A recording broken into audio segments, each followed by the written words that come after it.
PSG Fan TV, bonsoir à tous, bonsoir Joe. Bonsoir Onip, bonsoir à tous. Quel plaisir d'avoir assisté à un tel match. Large victoire comptant pour la 6e journée de Ligue des Champions. 4-1, on encaisse tout de même un but. Mais quel plaisir on peut dire de voir cette performance. Exactement, il y a un plaisir qui est retrouvé. Alors on est face à une équipe de Bruges qui est un peu plus affaiblie.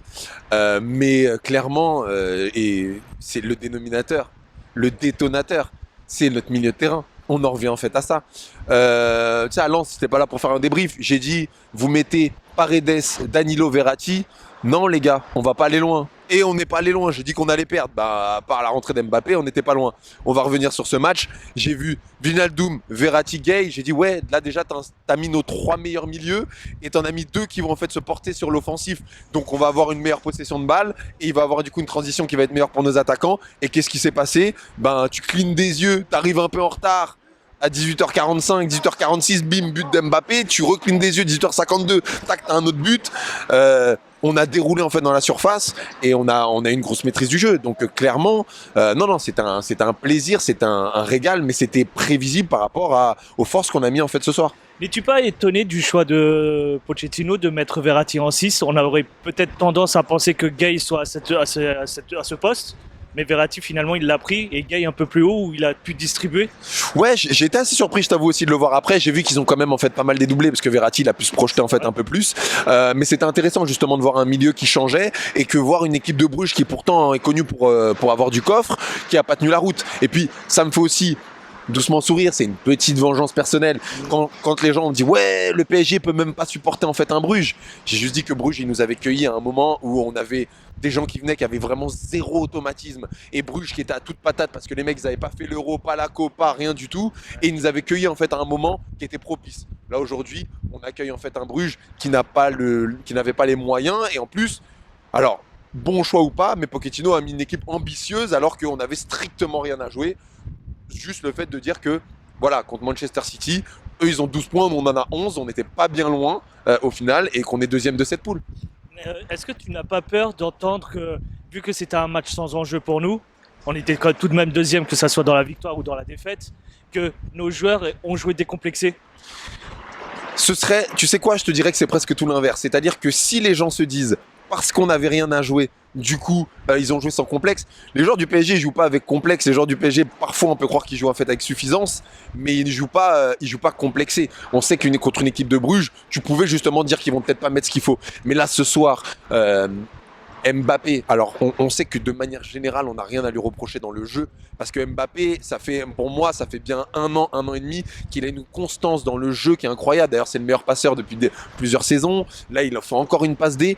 Donc, en termes de jeu, il n'y a rien à dire. Maintenant, dans la finition, il est irrégulier. Mais ce soir, le Mbappé qu'on voit en fait en finition, les 2 buts qu'il met, c'est exceptionnel.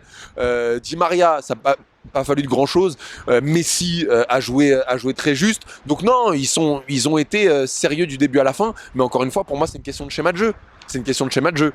Après, voilà, ne nous voyons pas non plus trop beaux. Je sais que là, beaucoup vont dire peut-être que Joe il est optimiste, il est content, mais la réponse est non, Onip, je suis pas optimiste. Moi, je suis de manière glaciale. J'ai envie de dire aux supporters, on n'est pas favori pour cette compétition. Le soyons. Aujourd'hui, on en parlait. J'étais avec mon pote Matt.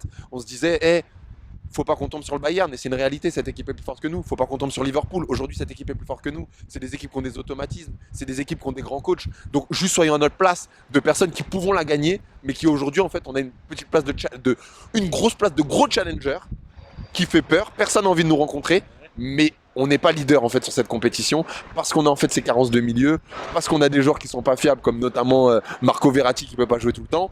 Mais par contre c'est prometteur. Tu vois là ce soir, je me dis ce Wijnaldum, parce que Wijnaldum, j'ai mis une caméra, un focus sur lui. Ouais, okay. Il a fait un pressing, mais je crois il allait le chercher dans les cages du gardien tellement c'était chaud. Et ça a joué énormément en fait sur notre possession de balle. On est en train de retrouver un Wijnaldum, mais c'est peut-être, on parle beaucoup de Messi, Ramos. On oublie, on est en train d'enterrer en fait un mec qui peut peut-être changer notre milieu de terrain. C'est peut-être lui le facteur X qui va faire que derrière, si tu arrives à faire jouer Wijnaldum et Verratti, Onip, même moi je reprendrai un grand espoir sur ce qu'on peut donner en fait par la suite. On passerait peut-être de challenger à grand favori alors. Qui sait Espérons, qui sait, Qui sait on verra. On n'a pas même Guardiola. Hein, je ne peux pas dire que Pochettino est Guardiola. Je ne peux pas dire que c'est Jürgen Klopp. Donc pour moi, c'est un peu chaud, même si je veux lui laisser encore un peu de crédit. Mais en tout cas, on peut devenir en fait beaucoup plus sérieux, concis et avoir vraiment une ossature fixe et pas des compos qui changent en fait à chaque fois. Dernier point que je voulais évoquer avec toi, c'est le pressing qu'on a, le trio souvent critiqué aussi. Est-ce que ce soir, est-ce que tu as trouvé qu'il y avait du changement? Ouais, alors merci pour ta question. Je trouve qu'il y a du changement. Alors Messi marche tout le temps, mais je l'ai vu récupérer des balles très très basses. Mbappé, je l'ai trouvé, il a fait quand même aussi quelques efforts. Donc force est de constater qu'ils l'ont quand même fait. Cette équipe de Bruges te permet de le faire parce qu'elle a moins joué le cardio, paradoxalement. Et je ferai une petite aparté par rapport à l'interview en fait qu'il a fait avec Thierry Henry, Mbappé, qui l'a dit, il a dit clairement, on lui est rentré dedans dessus et il a dit ce que je pense et je suis content qu'il l'ait dit. Il a dit avec en fait les carences qu'on a, les peu de ballons qu'on a, on n'arrive pas en fait à faire tous les replis et en fait après à faire les courses et c'est intéressant et ça revient à ton milieu fait pas le boulot. Neymar à mon sens et on l'a vu contre Nice et Lens, c'est la personne qui manque le plus, mais c'est cette personne qui te faisait cette transition milieu-attaque quand les milieux faisaient pas le boulot. Là aujourd'hui tu as des milieux qui font le boulot, eux ça leur laisse la soupape pour des fois pouvoir se reposer, des fois faire les replis parce qu'ils n'ont pas récupéré le ballon en fait dans les 60 mètres pour pouvoir courir et ça change déjà beaucoup la donne. Super, un dernier mot pour terminer? Un dernier mot, très hâte d'avoir le tirage au sort, j'avoue je suis comme un fou. Lundi prochain. Ouais, lundi prochain, je veux vraiment pas qu'on tombe sur le Bayern et le Liverpool. Après le reste, je me dis que tout est possible en 8ème, au moins pour qu'on monte en puissance. Je pense que même en 2 mois, ce serait trop tôt qu'on tombe en fait sur ces gros.